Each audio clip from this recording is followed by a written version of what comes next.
moderador de esta sesión de neurología. Bueno, hoy día les vengo a presentar un caso clínico radiológico acá que vimos en el hospital, así que comencemos. Bueno, de primero el caso de un paciente femenino de 58 años que se presenta al servicio de urgencias por un cuadro de hemiparesia fascio brachiocoral derecha, y también en la orden clínica se refiere que la paciente refirió un dolor retroauricular derecha. Así se veía más o menos la paciente. Por lo tanto, se le solicitó una tomografía computarizada sin contraste como estudio de urgencias. Le estoy pasando un poquito rápido, pero no se ve nada grueso, ninguna alteración gruesa en, eh, en la tomografía computarizada. No vemos ninguna hipotensión, nada sugerente de alguna isquemia aguda. Bueno, junto con ese escáner se le tomó una angiotomografía de cerebro. Acá estoy mostrando un MIP en coronal. Ahí. Y vemos que los grandes vasos cervicales no presentan ninguna oclusión, ninguna dilatación aneurismática. Acá los principales vasos de la circulación anterior y posterior intracraneales tampoco presentan mayores alteraciones en estos MIP. Y bueno, después se decidió complementar el estudio con una resonancia magnética. Estas son algunas imágenes seleccionadas. De acá a la izquierda vemos la secuencia de difusión y con su respectivo mapa ADC. Y tampoco vemos ningún foco de restricción a la difusión, ni en la corteza presental, que eran el giro presental, perdón, que era más o menos por la clínica, ni tampoco en el tálamo, que también podría verse alterado.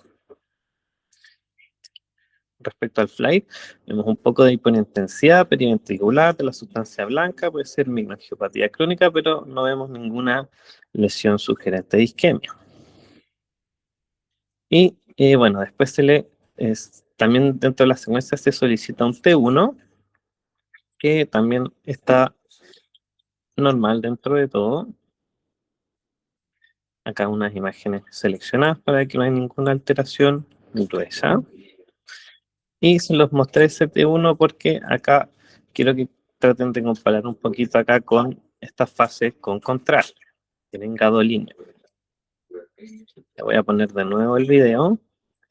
Quiero que te fijen acá en la región mastoidea derecha, comparando con el contralateral.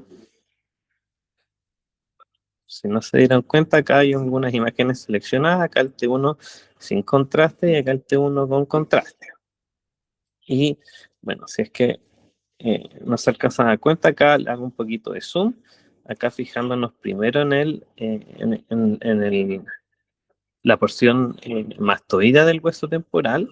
Acá vemos el T1 sin contraste, acá vemos el T1 con contraste, la parte derecha, y vemos esta imagen puntiforme que está hipercaptando el contraste, y que vemos que al contralateral no vemos una imagen parecida.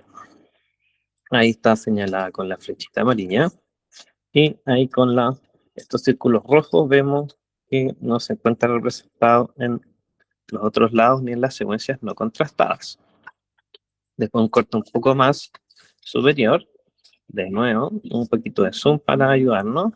Y nuevamente vemos esta imagen hipercaptante dentro del hueso mastoides, que en la fase no contrastada no se observa ninguna hiperintensidad, y que al contralateral, si bien vemos un poquito captación de contraste, no es tan relativamente asimétrico, es mayor al lado derecho, ¿no es cierto? Después en esta imagen un poco más superior, aquí vemos de nuevo, aquí a la derecha, vemos esta hipercaptación acá con la flecha azul de esta estructura que tiene como forma de V, ¿no es cierto? Está mostrando distintos segmentos de una estructura anatómica que voy a mencionar más adelante, que corresponde al nervio facial, ¿no es cierto? Esta sería la porción laberíntica, este sería el ganglio geniculado y aquí la porción timpánica. Y que al otro lado no presenta el mismo realce, ¿no es cierto? Está un poquito más representada el nervio como les estaba mencionando. Por lo tanto, estamos ante un clásico caso de una parálisis de Bell o del nervio facial. Bueno, vamos a partir un poquito repasando la anatomía, las funciones del séptimo pares, sobre todo motora facial, ¿no es cierto? Eh, es la neurona motora de los músculos faciales, ¿no es cierto? El buccinador, por ejemplo. Pero también tiene otras funciones. También tiene una función sensorial de los 2/3 anteriores de la lengua y una función autonómica parasimpática de distintas glándulas salivales, ¿no es cierto? Respecto a sus núcleos, bueno, el núcleo motor es el principal, es el de mayor tamaño, está aquí representado con el color naranjo, ese es el principal núcleo motor que se encuentra, ¿no es cierto?, en el puente por caudal, en el segmento caudal del puente encefálico. Y también tenemos los distintos, a este mismo nivel del tronco, tenemos también los núcleos salivar superior y lagrimal, que van a dar, que reciben las aferencias de la parte parasimpática, ¿no es cierto? Y un poco más hacia inferior, recorriendo casi todo el bulbo, está el núcleo del tracto solitario que se encarga de toda la parte nerviosa de la lengua, que como les había mencionado. Aquí está un poquito la representación de estos núcleos dentro del tronco, como les había mencionado en estas secuencias de dedos pesados eh, de la literatura, ¿cierto? Respecto, siguiendo un poquito con la anatomía, tiene un trayecto dentro del tronco medular que no voy a detallar mucho más. Y aquí tiene el origen aparente en el surco bulbopontino, ¿no es cierto? El origen aparente del nervio facial. Y tiene 5 segmentos intracraneales. Primero uno cisternal, después uno cuando ingresa al conducto auditivo interno, después el segmento más corto que es el laberíntico, que es el segmento más corto y estrecho, después termina en el ganglio geniculado, después se continúa, da este giro, ¿no es cierto? Y se continúa con su segmento timpánico, y después da de nuevo otro giro y termina en el segmento mastoide. Esos son sus 5 segmentos intracraneales. Y después sale a través del foramen estiloide, del proceso estiloide, ¿no es cierto?, hacia su segmento extracraneal, atravesando ahí la parótida y después dando todas sus principales ramas de la inervación glandular y motora, ¿no es cierto?, facial. Acá hay de nuevo otra representación, pero como del contralateral respecto a esta imagen. Primero el segmento cisternal, ¿no es cierto? Después del conducto auditivo interno, laberíntico, termina en el ganglio geniculado, el segmento timpánico y después sale al extracraneal y tiene su último segmento extracraneal, ¿no es cierto? Y aquí vemos un poquito repasando con las imágenes. Esta es una resonancia magnética. Voy a presentar unos cortes seleccionados axiales. Esta es una secuencia de 2 pesada, ¿no es cierto?, que nos permite ver bien el líquido cefalorraquídeo, se ve bien hiperintenso. Y este contraste, este alto contraste nos permite ver bien estas estructuras pequeñas como son los nervios, ¿no es cierto?, y sus recorridos cisternales. Entonces, bueno, estas imágenes son de la misma paciente que les comenté al principio. Entonces aquí con las flechas rojas vemos el origen aparente y el primer segmento cisternal de ambos nervios faciales. Después, aquí ya están dentro del conducto auditivo interno en su porción intracanaliculaar, canalicular, perdón. ¿No es cierto? Acá, bueno, acá está la clásica mnemotecnia del 7-Up Countdown, en el que vemos que hacia anterior y superior está el nervio facial, como en este cuadrante, y en el cuadrante inferior anterior está esta rama del nervio vestibulococlear. Bueno, y termina, ¿no es cierto?, en la porción laberíntica, que está señalada con la flecha azul, que es bastante pequeña si nos damos cuenta, y la porción laberíntica termina acá en la rodilla, que sería el ganglio geniculado, que está aquí señalado con la flecha amarilla. Y de nuevo una imagen representativa de lo que estamos viendo, porque está en una anatomía bien pequeña y bien fina, ¿no es cierto? Aquí estaría la porción laberíntica que está señalada aquí con la flecha azul, el ganglio geniculado con la flecha amarilla y el segmento timpánico aquí con la flecha roja. Aquí ya se vuelve un poquito más difícil evaluarlo con esta secuencia de dedos pesados, así que nos vamos a cambiar a las imágenes contrastadas, donde se veía que contrasta. Y de nuevo, aquí vemos con la flecha roja sería la porción timpánica del séptimo par craneal. Aquí hay una imagen del hueso temporal, acá en verde el foramen del proceso estiloide, ¿no es cierto?, donde emerge el séptimo par, y acá vemos una representación de sus distintas ramas extracraneales, ¿no es cierto?, para dar sus inervaciones motoras de los músculos faciales, de la mímica. De nuevo acá, y ahora que ya repasamos un poquito la anatomía, vamos a ir siguiendo acá el nervio.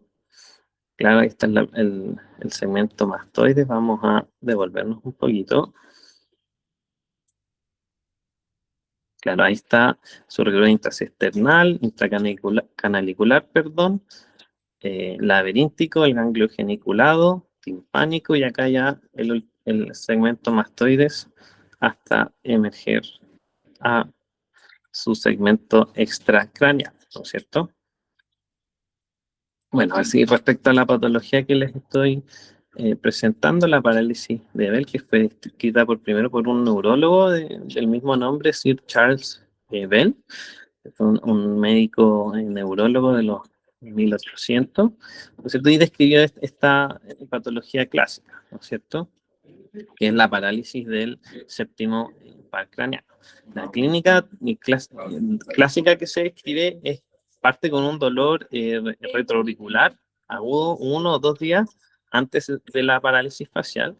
Después empieza con los síntomas faciales más conocidos, ¿no es cierto? Primero un adormecimiento, y que va progresando con las horas, con los días, haya una parálisis periférica, ¿no es cierto?, que involucra los músculos faciales inferiores y superiores, ¿no es cierto?, con esta incapacidad de cerrar el ojo. También tiene algunos otros síntomas acompañantes, como ojo seco o la digeusia, como ya habíamos visto, que también tiene este componente sensitivo gustatorio. Algunos factores de riesgo de la patología: diabetes mellitus, depresión, la edad. Bueno, respecto a la fisiopatología, se cree que se debe a una inflamación inicial del nervio facial, que después va a generar un edema dentro del nervio, y sobre todo en el segmento timpánico, que, como les mencioné, es un segmento bien estrecho, donde no tiene mucho espacio donde encontrarse el nervio. Entonces, ante cualquier aumento de volumen, por ejemplo, por la inflamación, como les mencionaba, va a comprometerse el nervio, ¿no es cierto? Y de ahí, bueno, por eso parte un poquito por el dolor mastoide, ¿no es cierto?, que sería como más o menos la localización del nervio, y ya después, a medida que se va comprometiendo el nervio, se va inflamando más, se va comprometiendo su función motora, y termina en esta parálisis, ¿no es cierto?, facial. Respecto a la etiología, se cree que puede ser una reactivación del virus herpes simplex 1, pueden ser fenómenos inmunológicos, patología microvascular o alguna variante anatómica, por ejemplo, tener más estrecha el segmento timpánico, como les mencionaba, que ya de por sí es bastante estrecho.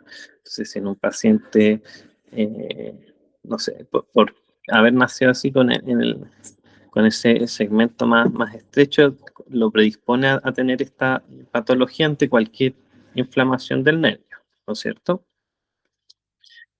Bueno, respecto al estudio, bueno, en primer lugar, siempre los neurólogos y los médicos de la urgencia van a preguntar la clínica del paciente, van a hacer el examen físico, ¿no es cierto?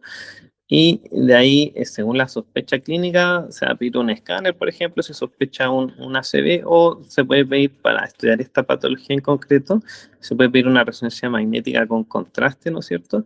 Que se pide sobre todo para evaluar de forma prequirúrgica si es que se va a realizar una cirugía descompresiva del nervio, o si es que la clínica es más bien atípica o equívoca, si queremos descartar otras causas también. No sé, por ejemplo, si es que la parálisis facial es más bien progresiva y muy lenta, no con una evolución esperada, ¿no es cierto? Si es que hay espasmos antes de la parálisis, si es que hay compromiso de otros pares craneales, por ejemplo, el vestíbulo coclear, ahí vamos a sospechar otras patologías que voy a comentar un poquito más adelante, o si es que esta parálisis es recurrente. También, bueno, después ya voy a mencionar, la recuperación suele ser autolimitada en 6 a 8 semanas, y si es que no existe esta recuperación espontánea, también habría que estudiarlo. Respecto a los hallazgos en resonancia, bueno, ya lo vimos un poco con el caso clínico, es más bien un hiperrealce uniforme de segmentos largos del séptimo par craneal, y sobre todo el más específico es el segmento laberíntico, ¿no es cierto? Aquí que está eh, señalado con la flecha azul, que como les había comentado, es el segmento más estrecho, ¿no es cierto? También puede no mostrar ningún hallazgo, ningún hiperrealce, y a medida que van pasando los días, las semanas, va disminuyendo este hiperrealce unilateral del nervio facial. Bueno, también puede haber un realce normal de este nervio, puede haber un realce aislado del ganglio geniculado, aquí como en esta imagen de la literatura, que puede ser más bien fisiológico, puede ser a veces un poco asimétrico y puede llevar a error, ¿no es cierto? Pero en la parálisis de Bell, ¿no es cierto? Esta patología que estamos revisando, el realce del segmento intracanicular distal o el segmento timpánico, como les había mencionado, es mucho más específico para esta patología. Entonces, si vemos que está realzando este segmento corto, entonces ya nos hace inclinar más y pensar más que es una parálisis de Bell, más que un realce normal del ganglio geniculado, ¿no es cierto? Ahí, señalado con el círculo rojo. Algunos diagnósticos diferenciales, el accidente cerebrovascular, ¿no es cierto? Una hemiparesia clásica, que ahí vamos a tener una restricción a la difusión en resonancia y densidades en escala, no voy a abordar mucho en eso. Y tenemos algunas otras patologías del nervio facial, por ejemplo, el síndrome de Ramsay-Hunt, ¿no es cierto? Que es el virus herpes zóster que se da en el séptimo par, ¿no es cierto? También en una resonancia con contraste vamos a ver un hiperrealce del séptimo nervio, pero aparte de este realce vamos a ver también un hiperrealce del octavo par craneal, ¿no es cierto? También está el fundal tooth sign, que es como un realce como en sábana, perdón, y vamos a ver un realce aquí en el conducto auditivo interno. Aquí en este caso de la literatura es el contralateral del caso que estamos revisando. Vemos un aumento del el realce de las estructuras nerviosas, ¿no es cierto?, que están ingresando al conducto auditivo interno, ¿no es cierto?, que es asimétrico con respecto al contralateral. Claro, también vemos hiperintensidad, un hiperrealce también del también del el canal, el pabellón auricular, ¿no es cierto?, del oído externo, ¿no es cierto?, ipsilateral a este realce nervioso más interno, ¿no es cierto? También vamos a tener un hemangioma del nervio facial, ¿no es cierto?, que puede verse isohipointenso en T1, hiper T2. También muestra un ávido realce con gadolinio, ¿no es cierto? Esta es una patología vascular con ávido realce. Y en una tomografía computarizada, a ver, aquí está la lesión de estas son imágenes de la literatura también. Ahí se ve esta realce en este T1 con gadolinio, ¿no es cierto? Vemos este hiperrealce, esta estructura. Aquí vemos el T2 y vemos de nuevo esta estructura aquí a la izquierda. Y si nos fijamos acá en el escáner, vemos estas lesiones osteolíticas erosivas, perdón, dentro del hueso temporal, ¿cierto? Otra patología que hay que descartar sería la diseminación perineural de algún tumor, donde vamos a ver un engrosamiento del nervio. En este caso vemos acá una diseminación perineural de esta rama, ¿no es cierto?, que está ingresando a través de la parótida, ¿no es cierto? Vemos un engrosamiento del nervio, podemos ver en un ensanchamiento de los forámenes neurales, de donde pueden emerger estos nervios, una pérdida del tejido graso, ¿no es cierto?, normal del nervio, y un realce perineural, ¿no es cierto?, como vemos en esta imagen, perineural con secuencias contrastadas, ¿no es cierto?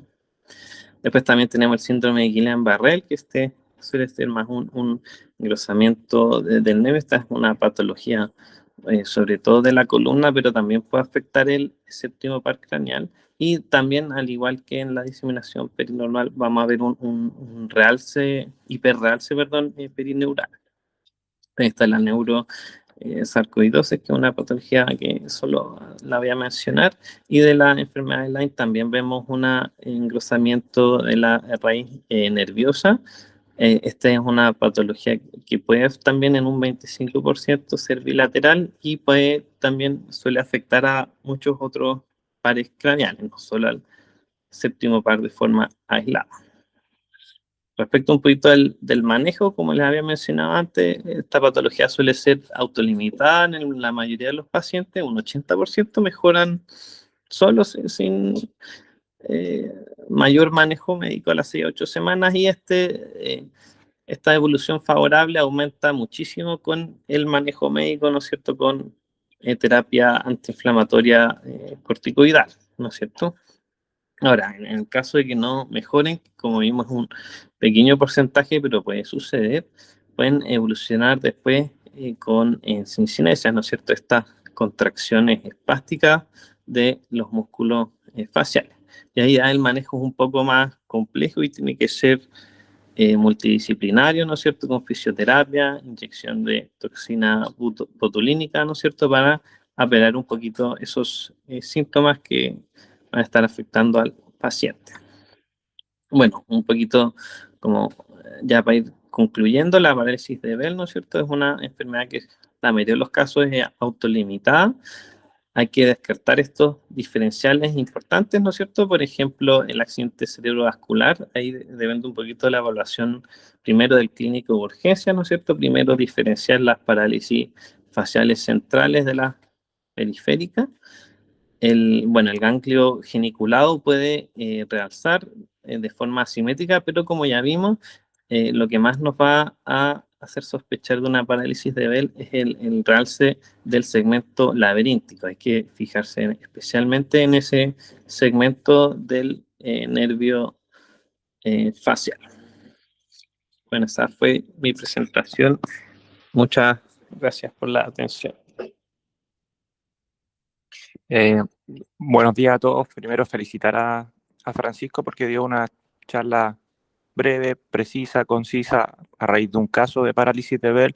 Se dio un poco de los diagnósticos diferenciales, la anatomía y los segmentos de manera muy ordenada, con poquita letra, con harto esquema, como debe ser una presentación de radiología, y a mi parecer muy clara. Yo creo que para complementar, o sea, aquí lo dijo todo prácticamente, pero siempre es un tema complejo, entonces es bueno repasarlo. Y ahí sería bueno que ustedes repasen los segmentos en sus estaciones, que reconstruyan los CIS fiestas, esas secuencias bien potenciadas en T2 en el eje perpendicular al CAI para que puedan desplegar los 4 nervios como vimos en la mnemotecnia, el facial que se va a ver arriba, el coclear abajo y el vestibular superior e inferior un poco más por posterior. Realmente si uno hace ese ejercicio en una RM de fosa posterior, en la secuencia bien potenciada en T2, y hace un eje perpendicular al eje largo del CAI, lo pueden desplegar perfectamente como para ir repasando la anatomía. Importante saber también los 5 segmentos del hueso temporal, los segmentos que muy bien dijo Francisco del nervio facial, reconstruir el vestíbulo coclear en el CAI, repasar las distintas patologías inflamatorias, neoplásicas, particularmente la diseminación perineural, postvirales, Ramsay-Hunt, como para tener un diagnóstico diferencial, porque son temas que son de anatomías pequeñas, que en el momento uno lo entiende muy bien, pero después se confunden un poco. Por eso yo los invito a, si pueden hoy o mañana, poder repasar por su cuenta la presentación que hizo Francisco. Así que nada, felicitarlo y muchas gracias por la atención. No sé si hay preguntas por ahí.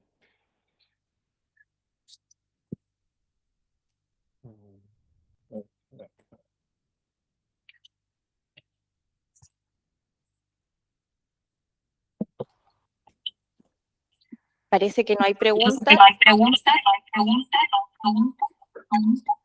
Ya, perfecto, sí. Quedó muy claro todo, así que gracias a Francisco nuevamente, Katy por organizar, a los que estuvieron presentes, y ya vamos conversando para las próximas sesiones, los temas que vengan. Buenos días a todos. Muchas gracias, buenos días a todos. Gracias, chao. Este caso lo vimos en Serena, Serena. La semana pasada con el Duque Araya. Ya, yo después les voy a mostrar aquí un colesteatoma. Oh, Ya que